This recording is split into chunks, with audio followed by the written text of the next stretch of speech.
Cool. Oh, we've got our first attendee already. Look at this. Folks are coming on in. If you're starting to join over Zoom or if Facebook has already gone live, my name is Becca White and you're tuning into the Weatherization Wednesday series today on October 7th for Button Up Vermont. And I'm just going to start off with a little bit of introduction to the campaign and talk through some of our partners and the work that we do as folks start to tune in to the Facebook and on Zoom. So if you're seeing my slides, which hopefully you should, you're going to be seeing a list of our utility partners who support this campaign. And fun fact, we've got one of them presenting today. We're going to be joined by Julia Leopold from VIPSA. But of course, we've got all the other utilities throughout the state in some fashion participating in Button Up. So pretty cool. And on top of those great utility partners, we have a handful of nonprofits. If you're familiar with energy work throughout the state, you probably recognize these logos. And each one of these partners has contributed something valuable to the campaign. What I love about Button Up Vermont is I like to think about it as we have Green Up Day in the spring, and then we button up in the fall, and each one of these partners help make Button Up ubiquitous throughout the state. On top of that, we have weatherization agencies or community action agencies who are partners this year. If you are wondering how to access income eligible weatherization, these are your go-to folks to learn more information, and they're regionally based. So for example, I'm White River Junction and I'm SEVCA, so shout out to SEVCA. And then last but certainly not least, we have all of our regional planning commissions throughout the state participating. And in fact, tonight, I know that we have a presentation coming up with ACRPC. So if you're in Addison County, you are going to be treated to a lovely weatherization webinar. And then tomorrow night, I'm going to be presenting for CVRPC, a very similar presentation to give information about weatherization. So as I stop sharing, I just wanted to say a couple words about the campaign this year and frame it up before I introduce Julia, which is for all of you watching, if you've been a part of a Weatherization Wednesday already, you may know what Button Up is about, but something we wanted to highlight this time around was that Button Up Vermont is a statewide campaign, and every single thing that we do to try to support weatherization comes from the place of trying to meet those statewide energy goals. So when I think about carbon emissions or energy use, it matters what I as an individual does, like how I take care of my home and my fuel use, but it also matters what we collectively do. So the goal here is to give everyone tools, resources to do just that on an individual level and a community level. So that really is a nice segue into introducing Julia Leopold from VIPSA.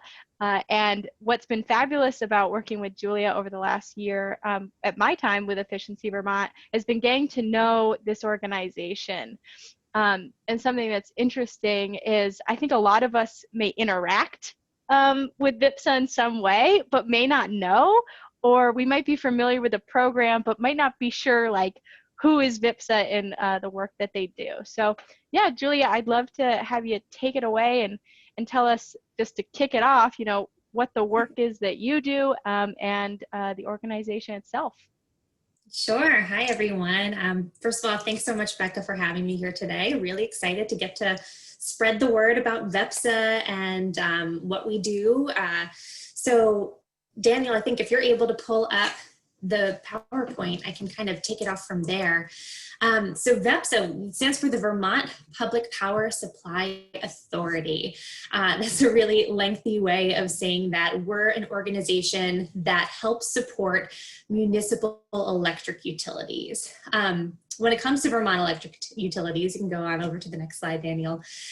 There are 3 different types. So this is like a little Vermont Utilities 101. So the first type is an investor-owned utility. A lot of people, I think, are familiar with Green Mountain Power. That is Vermont's investor-owned utility. Then there are two co-ops, which are member-owned. And we have two co-ops here in Vermont, Vermont Electric Co-op and Washington Electric Co-op. And then you have the munis, which we call public power, because the idea here is that these electric utilities are locally owned, they're run by the local government, and we have 14 of them total in Vermont. There's Burlington Electric, Stowe, Hyde Park, and then there are 11 others that are really teeny tiny, and they are all members of the Vermont Public Power Supply Authority.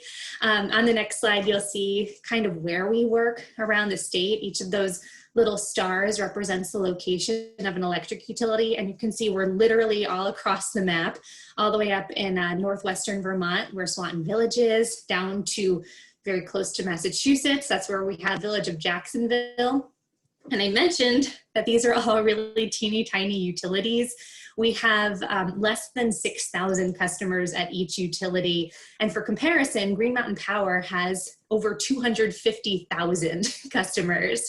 So again, very small utilities, but when you add them all up, the customer total is about 30,000.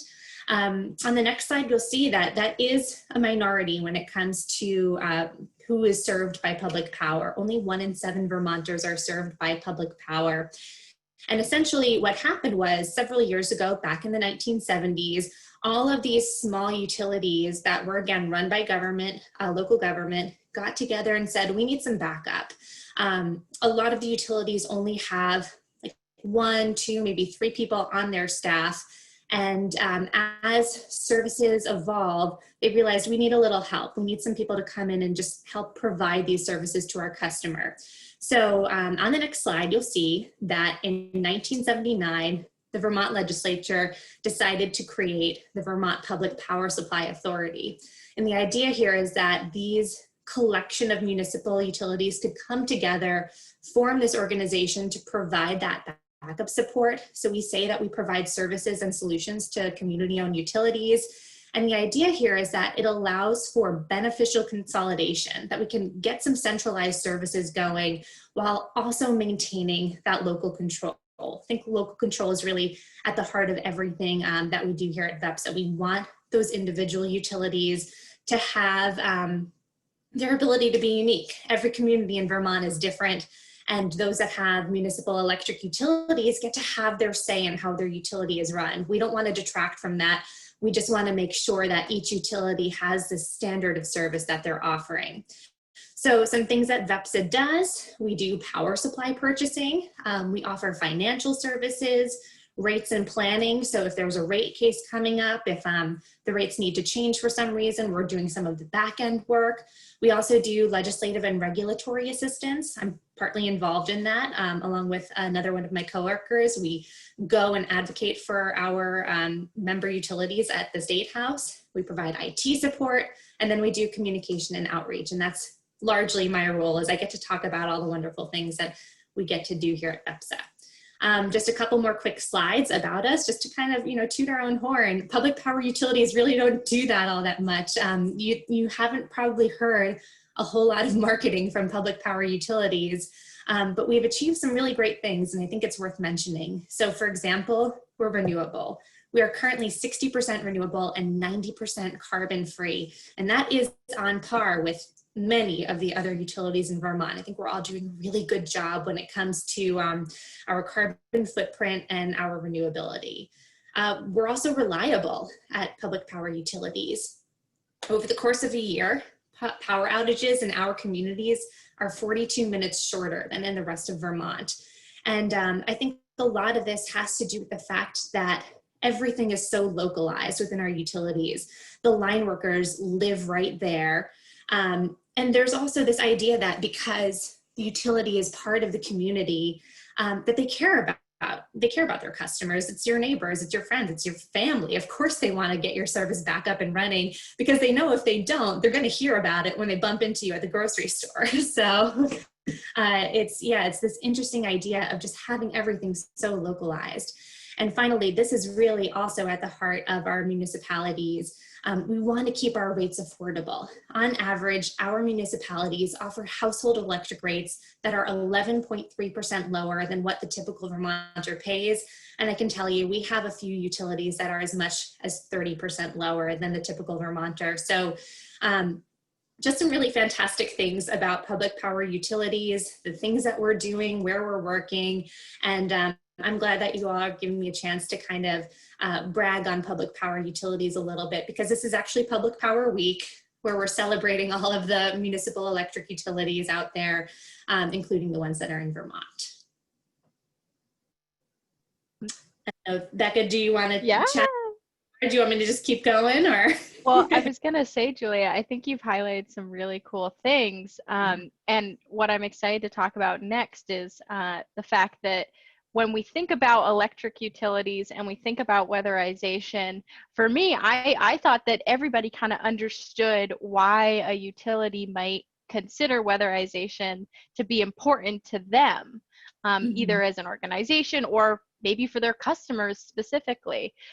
So I'm excited to have that discussion start, and it looks like we're already teed up. So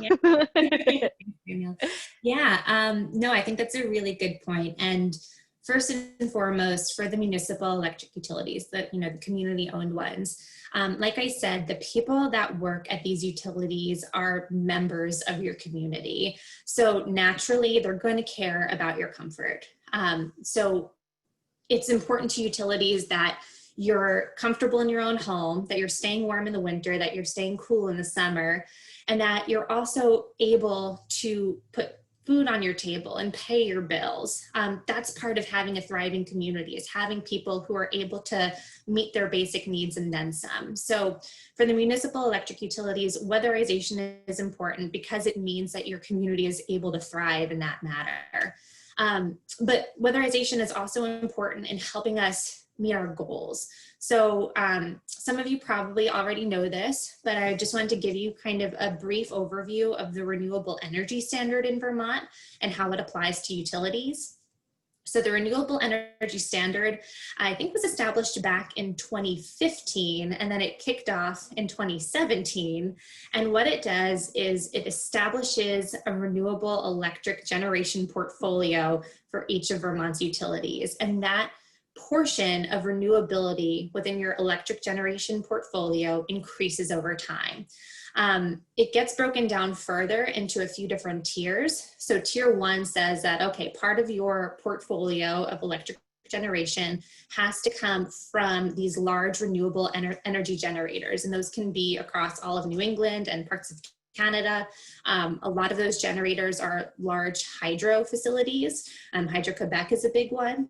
And that's good for us because it helps to keep the cost of electricity low while also meeting that renewable requirement.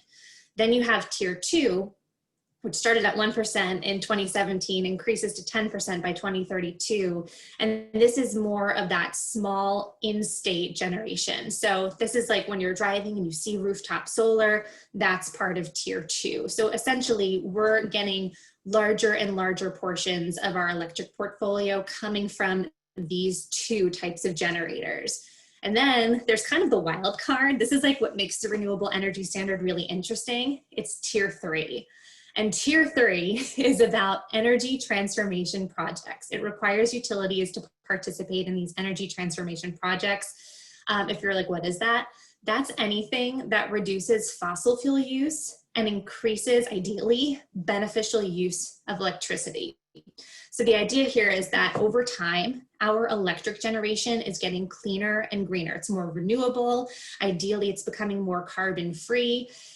In Vermont, we are doing really well in the electric sector. We're seeing lower amounts of carbon emissions coming from the electric sector, but there are still problems with transportation, driving your car, or heating your building. If you're heating with oil or with propane, that is emitting some carbon emissions. So what this portion of the Renewable Energy Standard is saying is that utilities can actually financially incentivize customers to get off of fossil fuel, be it again, switching from a gasoline car to an electric vehicle, switching from heating your home with oil to a heat pump, and getting again onto electricity.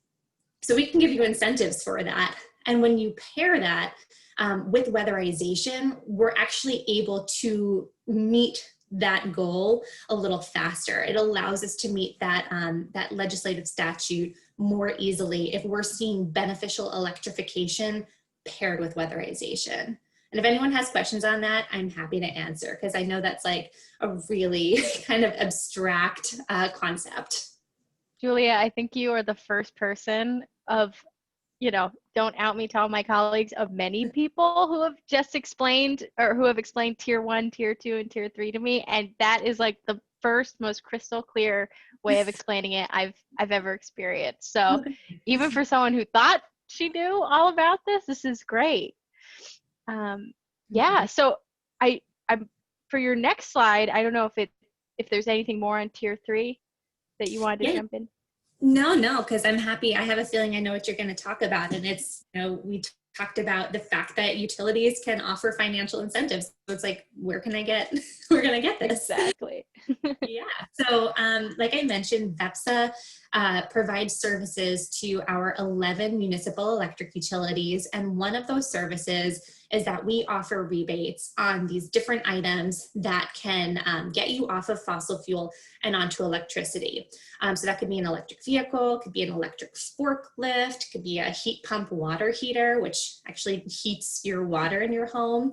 But the one that we're really interested in talking about today is a cold climate heat pump. And the reason for that is because heat pumps address that thermal sector that we were talking about your home heating, getting you off of oil heat, getting you off of propane, and onto electric. So we're actually able to provide some pretty nice incentives. I think I have that on the next slide, for these different appliances and vehicles. So for an electric vehicle, I'll talk about this real quick, because again, we want to focus on heat pumps. But for an electric vehicle, you can get up to $1,400 back. For an all electric vehicle, a plug-in hybrid, you can get up to $900 back. For a cold climate heat pump, you can get $400 back for every outdoor condenser that you install. Now, if you have installed that in a building that's weatherized, you can get up to an additional $400 back. You'll see in that right-hand column, it says $100 for weatherized, $400 weatherized TC. That stands for targeted communities. So there are 3 VEPSA member utilities that are participating in an effort alongside Efficiency Vermont, and we're offering enhanced incentives. This is for Barton Village customers, Village of Orleans customers, and Village of Johnson customers. And the idea here is that a report that was produced by Efficiency Vermont last year showed that these communities tend to spend a high amount of their income on energy bills. We know that heat pumps are not only a great way to get off of fossil fuel, but they can actually save you money initially and in the long term. So we wanted to just sweeten the deal a little bit more for the folks in that area to try to just nudge those communities to get off of fossil fuel, but also really to save money. That is what I have on those incentives. Yeah. Yeah. So that is perfect. I feel like you framed it up excellently, where for me, when I think about heat pumps in particular, and the benefit that you see for our utility companies, you've just fully flushed out how the combination of the two makes a lot of sense. And I know we did title this vanilla ice cream and maple syrup, heat pumps, and weatherization. And I think you've really explained why that is such a sweet deal. Sorry, folks. I'm having too much fun. It's Wednesday. So now that we've talked about the incentives, I think it'd be a great this is a great time to talk to someone who actually did the work, and is a member of a local municipal utility. What we heard from you in our previous Weatherization Wednesdays was that you wanted to hear stories of real people who did projects. So I'm happy to introduce Sarah Wolfe, who is a colleague of mine, but her claim to fame today is actually that she is a Northfield Electric customer and did exactly that. She weatherized and got a heat pump. So yeah, tell us a little bit about your project, Sarah. Yeah, thanks. It's great to be on. As Becca mentioned, I work for Efficiency Vermont, so I may be biased and kind of felt like I, had to practice what I preach and do these projects in my house. But it really was exciting to see some of the benefits firsthand. I live in a 1850s barn that was converted to a house in 1950. And so we knew from the get-go when we moved in that it could definitely benefit from weatherization. They had done some when they moved in and some more when they renovated in the last 10 years. But we could feel cold air coming in from beneath the molding on the floor and through some cracks that were in the basement. So we thought there might be an opportunity for some air sealing benefit. And so we started out with a home energy assessment from Efficiency Vermont, and they pointed towards there were some windows in the basement that were also, air leak spots, and the joist hangers, being able to seal up that crack. And so we had a blower door test and an energy audit, and they showed that we could definitely benefit from weatherization both in the basement and in the attic. And we ended up getting about 20% air leakage reduction from that project, which was great. And we immediately could feel the house. We got it in the spring, so it was kind of the perfect shoulder season time where we could really feel the bigger impact of a smaller amount of heating needed to heat the home. And so then that felt like a perfect time to get a heat pump as well and do, have that heat come from a more efficient place. So we installed the heat pump as well. And we actually, my favorite anecdote was, so we got that as well done in the early summer. And so we didn't have it for winter heating until the following winter. And after about 3 or 4 months in the winter, I got a call from our fuel oil provider checking to see if I was okay because they'd come by to deliver oil and we hadn't needed almost any because we were able to heat the majority of our home using the heat pump and our wood stove. So it was a really, really great kind of immediate benefit to being able to reduce fossil fuels, but also feel more comfortable in our home throughout the winter. And then, now with the summers getting even hotter, we were able to use the heat pump for air conditioning as well. That's awesome. Sarah, I have a question for you. Something that a lot of people ask me about is when they get a heat pump, you're switching from, like you said, from your oil over to using your electric. Do you feel like, or do you know if you're paying more or paying less for your overall energy bills than you were prior to having and operating your heat pump? Yeah, so because I'm an energy nerd, I really track these things really closely, and I was really interested to see what the change would be. And we definitely found that even though our electric bill went up, our total dollars spent between electricity and fuel oil certainly went down because we were spending almost nothing on fuel oil throughout the winter. And that actually included, and I know this is focused on heat pumps and weatherization, but we actually also got an electric vehicle around the same time frame. And so that increase in the electric bill was also half of our transportation costs. And so when you factor in gasoline as well, we saw a definite financial benefit month to month. That's awesome. Yeah, that's really great to hear. And I think it's such a good example of how when you're in a weatherized home, your heat pump is going to operate so much more efficiently. So I think that if you install a heat pump in a house that's not weatherized, you're still going to get that reduction in overall price that you're paying for your energy on your monthly bills. But if you're operating in a weatherized home, your reduction is going to be that much more. You're just not going to see your electric use go up as high as you would if your building weren't as tight.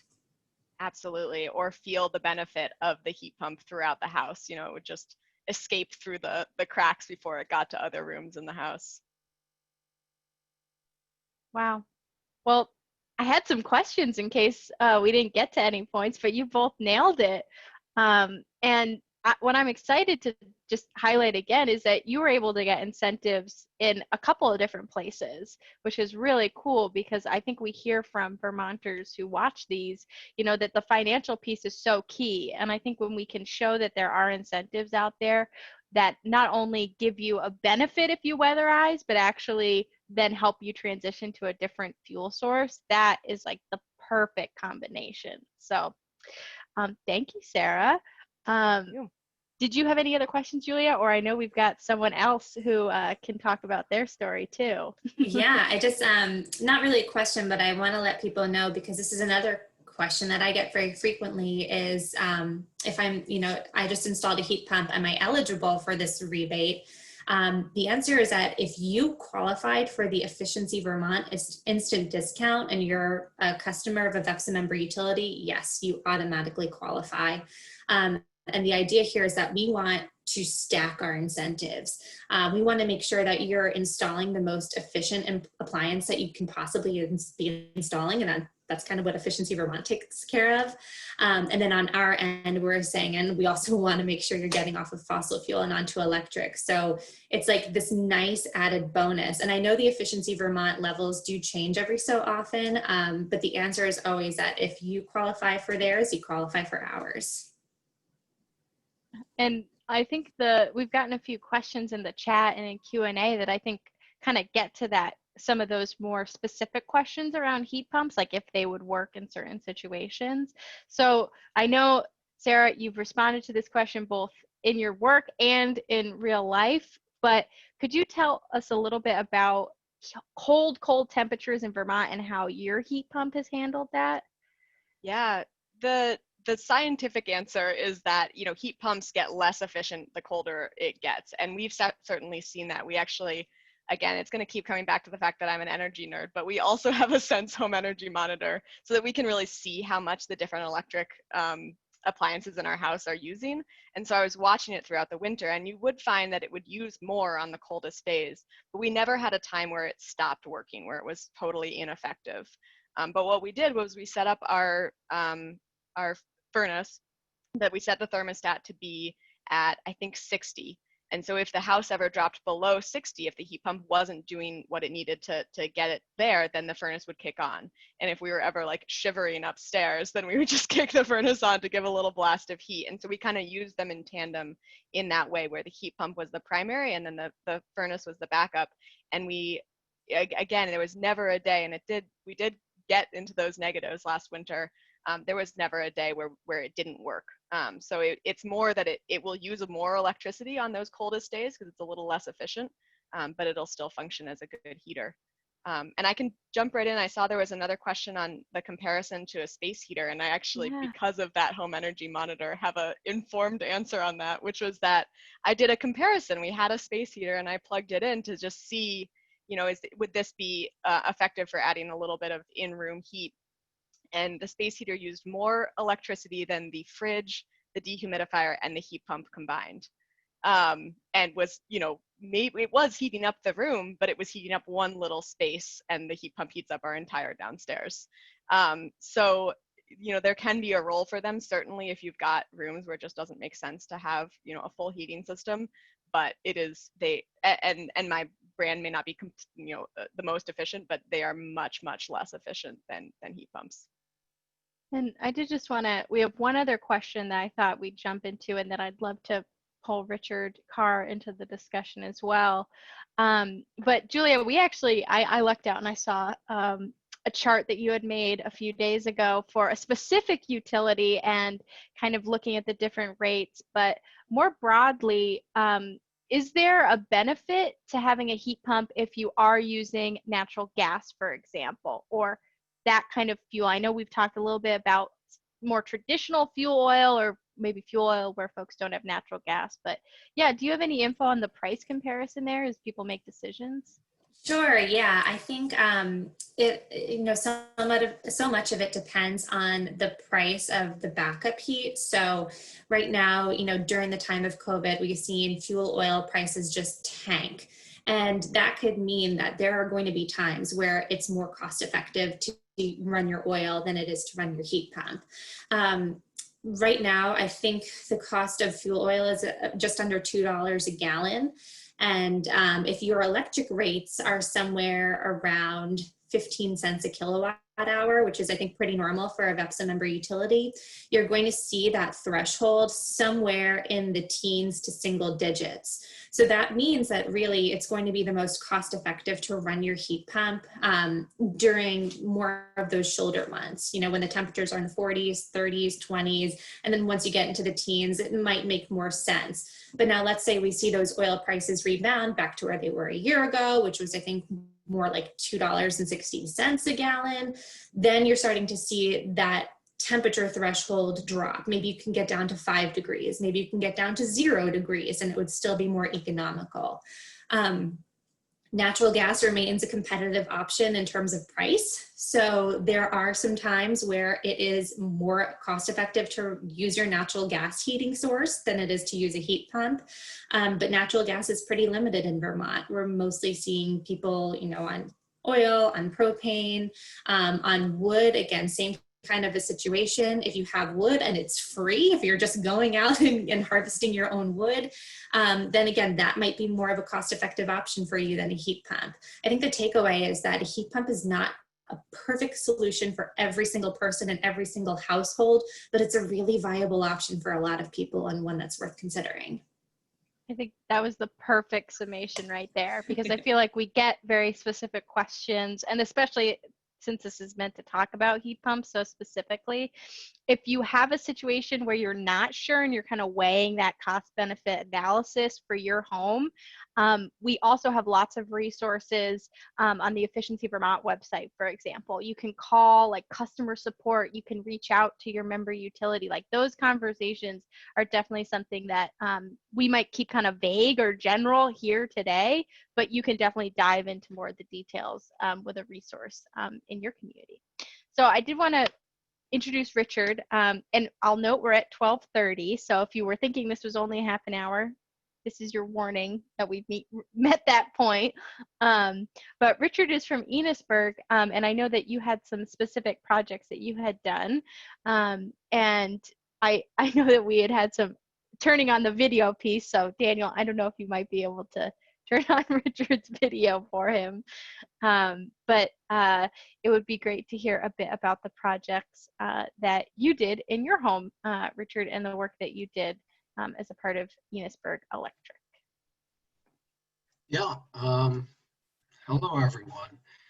We've done a lot of projects through Efficiency Vermont, both in my business and also at home. Great people to work with, and we did get involved with a heat pump and got some rebates from VEPSA back in 2019. We've got the heat pump on now on a nice, not particularly cold day, but it's rainy and damp, and it makes the house feel wonderful. We have a big old farmhouse. It's vintage is similar to Sarah's. When we were doing some renovations, we found some newspapers jammed in an old door opening that was from Civil War vintage, so it gives us an idea of the age. And we knew for many years that we had work that needed to be done to make our house more comfortable. So the weatherization factor made a whole lot of sense. I believe we did that in around 2011 or 12, somewhere in that vicinity. It was a combination of air sealing with blown in cellulose and foam insulation. It was all after the whole full blast energy audit, including the blower door test, and the recommendations made sense. We went ahead with it, and we're definitely more comfortable after that was done. The heat pump itself, that came in 2019. It was kind of late in the season for us to use it for any air conditioning, but we sure enjoyed it this past summer with some of those really hot, humid days. And I was quite amazed how much of this big old house it could keep cool. We just closed all the windows and the doors and made the whole house comfortable, which was quite incredible. And we're using it primarily for the shoulder seasons for heating. I thought I'd heard the anecdotal data that was when you get down below 10 degrees or so, the efficiency really does drop. We do have 2 wood stoves in the house. Our heat pump is in the dining room, and that's where a smaller wood stove is, and we'll just turn that stove on and shut the heat pump down if the temperatures are really low. We have a sugar bush behind our house with about 75 acres of trees, so I'm able to pull out enough wood and cut it and split it with the help of my kids, and so we do have free wood, and that's great. Richard, I think that that's a great explanation of something that I hear a lot from folks who have heat pumps, which is it usually is a combination with other forms of heating. Unless you're doing a new build, I think a lot of folks do plan to have a backup source of heating, whether it be, you know, lucky you, grandchildren and wood, or maybe another form of heating. Yep. Yeah. Yeah, definitely. And one thing that I don't think anyone's mentioned is the quiet factor. The heat pump is something you just don't hear because the condensing unit is outside, and you just hear a slight whoosh of air blowing through. It's very unobtrusive and just great to have. That's a great point. Yeah. And Richard, you mentioned that you did significant amounts of weatherization in your building. As the person who processed your rebate, I can say I saw that you conducted a home performance with Energy Star. And just for those out there listening, that is one of the projects that allows you to get the weatherization adder for the VEPSA rebate. So we have 4 qualifying projects. One is a home performance with with Energy Star, which you can actually complete with Efficiency Vermont. They kind of lead the charge on that. You could receive weatherization through the Weatherization Assistance Project. You could have an RBES, which I always forget what it stands for, but it's basically a certificate that you get on a new build. So if you have an RBES certificate, then that's from 2011 or more recent, then you would qualify. And the last one is if you haven't maybe met any of those specific projects, if you have a blower door test performed and your results show that it's less than 5 air changes per hour at 50 pascals, then you meet the requirements. So essentially having a contractor come in, do the blower door test, you get the results, you send it along to us along with your rebate application, and that's how you can get the weatherization adder. Mm-hmm. Yeah, and we had actually lost track of our Efficiency Vermont report. So I just called up the folks down there, and somebody found it and emailed it back to me. So they're great people to work with. Well, thank you, Richard. Oh, go ahead, Julia. Oh no, I was just agreeing. Yeah. And I would say we've gotten a few questions since you started describing your home situation, Richard, that I thought we could jump into. And I'll just put out the big, bold caveat that I am not a heat pump expert.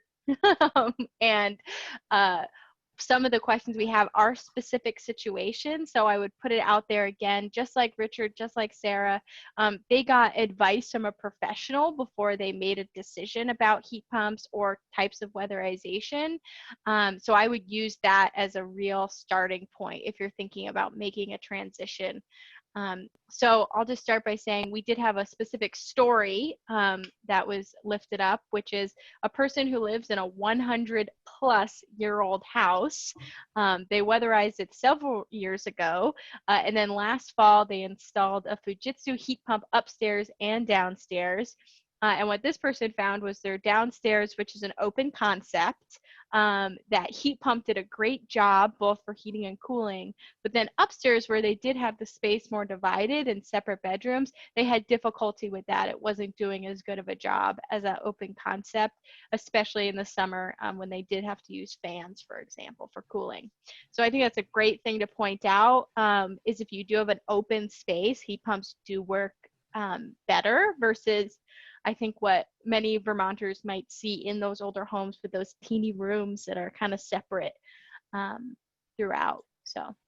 Yeah, that's a good point. And our heat pump is in our dining room, and it's kind of open into the kitchen. And there's a door that's going towards the upstairs, so we know heat rises, and it does help get some of that heat to our upstairs part of the house. Yeah. And then I see we got a question in the chat, which is about a person who has an oil furnace that was red tagged. So they actually applied for Brock's weatherization program. And the question they ask is, would you recommend a heat pump without a backup? Or what kind of backup is better? And I don't know if you want to jump on that, Julia, at all, or I'm happy to just say, when you think about making a decision around a heat pump, weatherization being that starting point, having an a really solid home that won't see that air loss is important. And I have seen in new builds, like I'll just lift up the Vermonts, for example, which are down actually built in my hometown. They don't have a backup source of heating and cooling. They just have heat pumps, but it's because they are so weatherized. They are so sealed in. So I would recommend, if you're thinking about having a heat pump in as you go through that weatherization program, to consider having a backup. There's alternatives to fuel oil, like modern wood heating, for example. You could be like Richard if you've got wood and grandchildren at your at your fingertips. But if not, I would also recommend exploring some of the options out there for high efficiency other ways of heating your home. But it really depends on your specific situation. So I would recommend probably asking Brock. Potentially they might have someone who you can use as a resource, or reaching out directly to customer support here at Efficiency Vermont. And we can follow up with you directly, the person who asked that question in the chat. I don't have anything to add to that.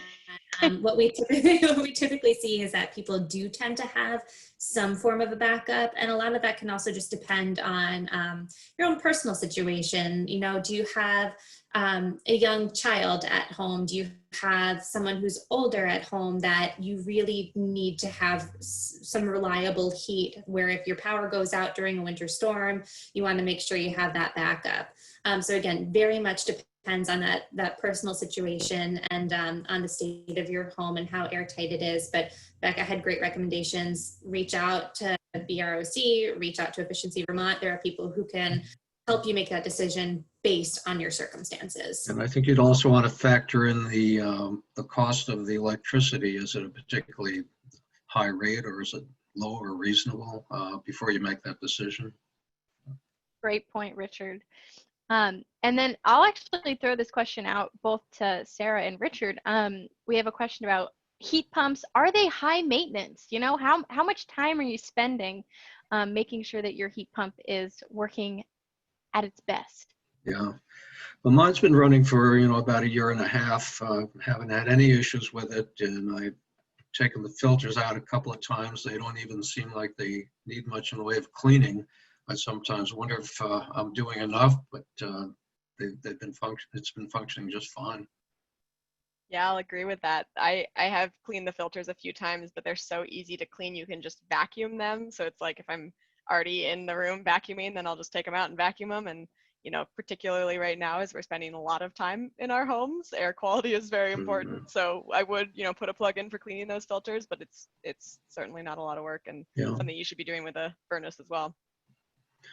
And I would have thought with the dogs in the house and ash from the wood stove that the filters would have gotten dirtier than they are, but so far so good.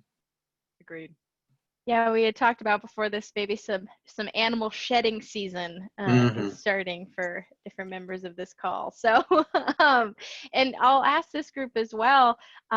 We got a question that says, I find that heat pumps work best in the room where they're installed.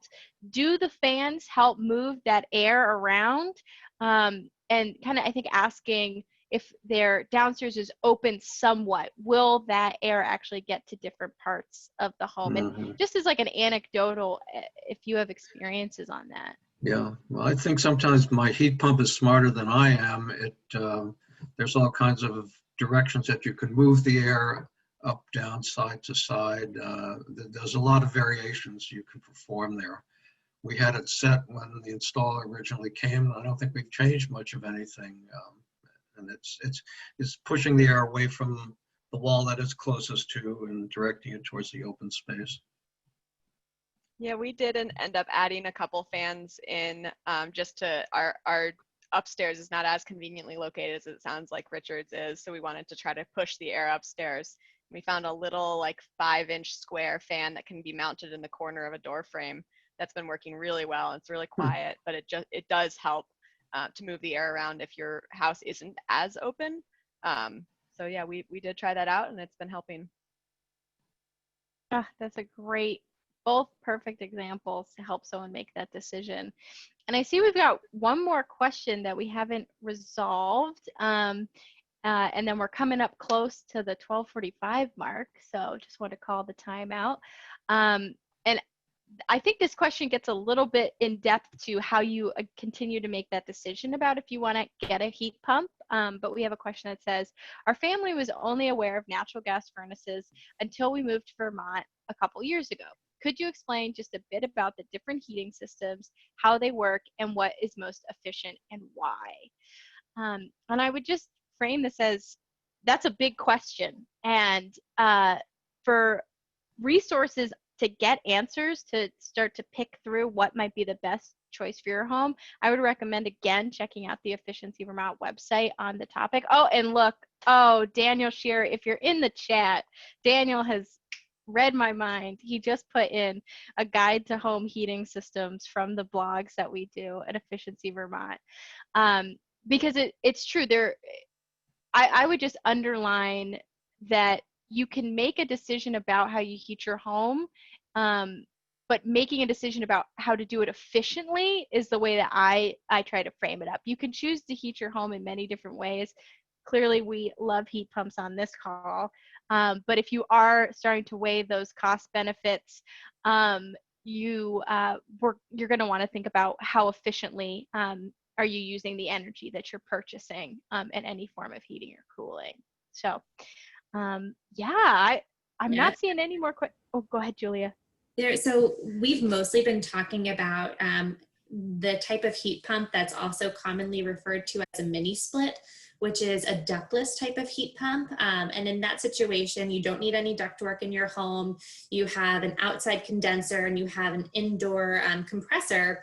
And there are a couple different types. You could have single zone, which means one indoor head per outdoor unit, or you could have a multi-zone, which means one outdoor unit per multiple indoor units. But there's also a type of technology that's fairly new to Vermont, but it is starting to pick up steam. I just had calls with folks from Efficiency Vermont about it this morning, and utilities are also offering incentives on this new technology in tandem with Efficiency Vermont. This is called a whole building heat pump. It's centrally ducted.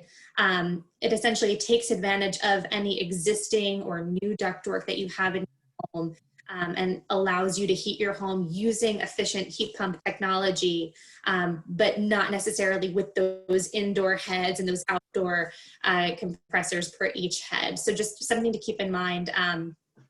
An area where we're expecting to see technology advancing leaps and bounds over the upcoming years. What works fantastic right now may work even better in the future, and there might be more options that are available. So just, I recommend staying in touch with your electric utility, staying in touch with Efficiency Vermont to see what options are available to you for incentives. And that's why we have Julie on the call. Thank you for that. Great. I think it actually really rounds out the discussion. And I think we'll start to wrap up now. And I'll just put out there that I forgot to mention at the beginning of this, that we are giving away a smart thermostat. So if you were so excited by this conversation about heat pumps and you feel like you could also advance technologically with smart thermostats, if you would like to be entered to potentially win this ecobee, is the brand we're giving away, go ahead and put in the chat what is the next step you're going to take to reduce your energy use. So after today, what is the next step you're taking to reduce your energy use? And put that in the chat, and we'll randomly select someone who will win our lovely smart thermostat. So with that, I just wanted to end by saying thank you so much, Julia and Vipsa. I learned a lot, and I know that our energy committees and participants did as well. So thank you. Thank you so much for having me. I appreciate it. Woo, Weatherization Wednesday. And then thank you to Sarah and Richard so much. It was great to have your personal stories, and I think that adds so much to the conversation when people can see Vermonters who did all the great things that we talk about. So, well, yeah, I'm seeing some answers in the chat. So, woo. Great. Well, with that, oh, we got weatherization with 3 exclamation points as an answer. So,